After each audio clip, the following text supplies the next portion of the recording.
Hello and welcome to the Meeple Mentor YouTube channel. I'm Jared and I'm with Holly. As normal and usual, we are going to be doing a review of the latest game from Pandasaurus Games. And I know latest, but this is Wizard's Cup. It is a small pocket-sized two-player battling game where it's all about programming the best 6 cards that you can against your opponent's 6 cards. And there's 3 rounds, so first to win 2 out of 3 wins the game. So yes, it does play in about 15 minutes. It doesn't even play in that. I mean, it's fast. It's very fast. It's fast. Now, you could take longer to like prepare your deck, if you will, the but it's 6 still cards, gonna go fast. but it's still fast. So essentially, you have the white deck versus the black deck, but they are identical in terms of like what's composed of your cards here. And the wizards in your cards or in the deck are of various elements and or non-elements. So there's the void, there's the light, the shadow, water, nature, fire. All right. And so in addition, they have numbers on the top of the card. And essentially you create your 6 card attack deck for the duel, place it right there against the opponent on the table, and you flip the top card and see who wins the battle.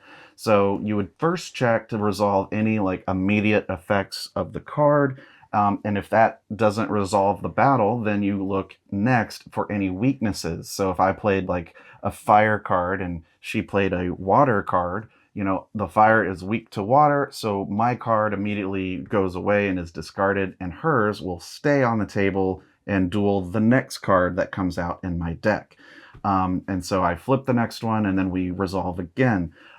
If the elements don't cancel each other out or resolve the battle, then you look at the actual numerical value of your card. So whoever has the higher value will win the battle. But you could also have a card in your discard that has an ongoing effect as long as it's face up that lends strength to your wizard that's currently in the battle. Exactly.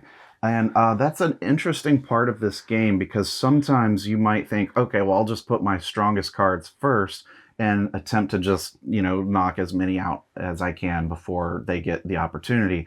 But we found that it often becomes, well, let's put my weakest card first so I know it's going to be in my discard for longer, so that potentially the ongoing discard ability, if you will be in effect longer for the rest of the game.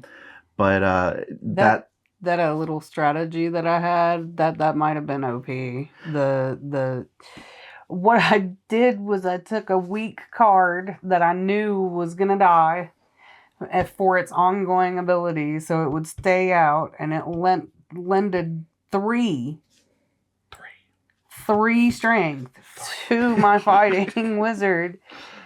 So I had 13 strength up here, and Right. it was just like, so then everything he was drawing. So her 13 strength was winning until I finally got an element card that was its weakness. And then I hit you with your weakness. Yeah. But by that time, my deck was already thinned out enough, so it's kind of a war of attrition. So whoever runs out of wizards in their deck first loses the round. Long story short, he won the first set of 3 matches. We played I won the times. Second one. Yeah, we played multiple times. I like it. However, it may have a little bit of a runaway leader problem. Because it seems like, or maybe that's just in the beauty of figuring out the right combo, because it seemed like no matter who was doing it, once you got the lead, you kept the lead. Right. Well, and one of the ways that they will try to combat that is, sure, you might win the round, but in the next round, you get to swap out one of your 6 cards with another card from the deck, having seen what cards your opponent's using.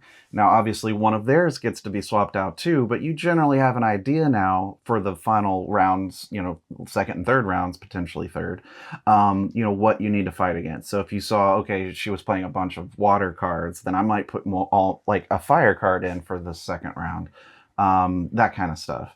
And there's also this mechanism of the waiting card. So you get 6 cards, but one of them becomes your waiting card, and the other 5 is truly the dual deck. And some of the abilities will affect that waiting card. Like there's a low power card that lets you swap it with the one in your waiting card.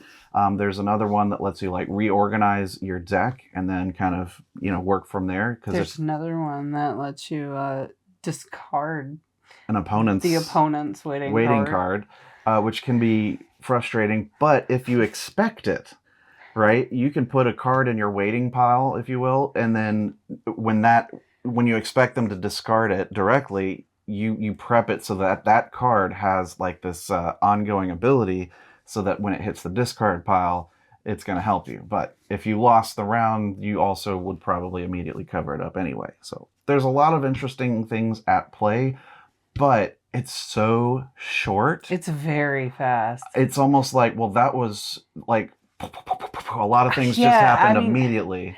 I like it, but it's so fast. This is definitely we're waiting for our food game. Yeah, and it's a very small box, obviously, and it's just a set of cards and some tokens for your trophies, just to kind of keep track of who's won enough rounds to win the game. Do you even need 3? Why do you need 3? Right.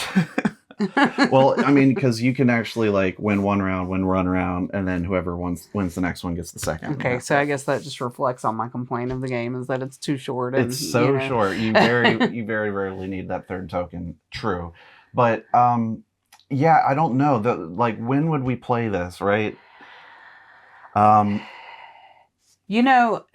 It's so funny because you see these giant Euro games and you're like, when would I have time to play that? I can't think of when I would have so little time to play that where I would actually want to sit down and just be like, bop, bop, bop, Yeah.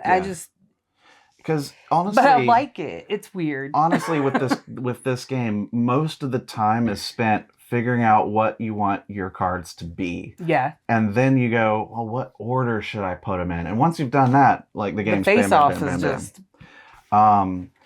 there is one bit of, information that you get about your opponent's starting hand, which is, you kind of shuffle, your opponent picks one, and then they have to use that in their first round's 6 cards. Whether or not it's in the 5 or put aside in the waiting area, you don't know, but at least you have 1 card's worth of information. Let me ask you an honest question. Did you even think about what card you had seen that I had? Because I didn't. I did in the second game. Because in the first game, I was like, I really don't know what I'm doing. You beat me in the first game. That's crazy. I remember seeing that we had both had the same card randomly drawn, which is kind of funny. But I was like, well, it's water, so I made sure to put in like 1 fire card in my deck. You mean nature? I thought the second one was blue. Fire is destroyed by what? That's right here, by water. Nature is the one that gets the water. You see? That's right. Well, see, I was already messing it up. But there is a handy card on the back of the overview or whatever, which I was critiquing. Like, this is so complex, and here I'm sitting here like, no, just look at it. She's explaining it like she's known this for years. But there's a card with arrows pointing, and it kind of looks like weird at first, but I don't know. If I can get it, you can get it. Yeah, but I will say, in addition to like how this is displayed, every card shows right on the bottom what its weakness is. So which was super handy as well. It's very useful because you can just read the cards and go, okay, who's got this, and is that a weakness? So it's almost so fast of a game that it's hard to recommend. I don't know. I do like the art too.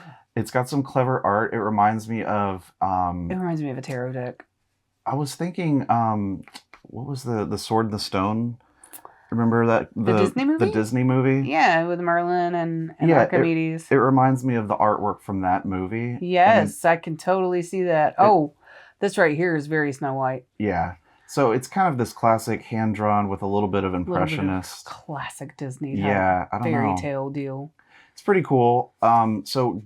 good production, but just not a lot to it. Just, you got your cards, you got your tokens, and... I want more. Maybe an expansion or something else to flesh out the gameplay a little bit more than what it is. I need more meat in my sandwich. Yeah. This is a very mediocre side to your meaty gameplay day, I guess. Well, I do like it though. All right. Well, we do like it. But I can't, in good conscience, go. Yeah, go get it because it's too short. It is so short. It just so short. You play it, it's over, and you're like, did I miss something? Yes. That was it? Yep, that was it. And yes, you did it right. Yep. So, if it's on sale and, you need There something small to For carry sure. with you, and again, 2-player only, it's not bad. It's not bad. It looks nice. And, perhaps the better you get at, knowing every card in the deck and trying to plan it out, you might see your strategy work, but sometimes it's just kind of a crapshoot as to whether or not you're going to win that particular game. Yeah. And that could be frustrating to some because you might spend a long time, thinking about the cards and then go, well, this didn't matter at all because, I don't know what they're going to have. I generally have issues with games like this because I don't have great spatial awareness and planning and things like the order that. of things happening. So, with executive dysfunction, it's really difficult to put a plan in place because where other people see the finished product, I see the steps necessary to get there, and if I can't see the finished product, right, then I don't know the first step. Right. It's very. So, would you recommend it?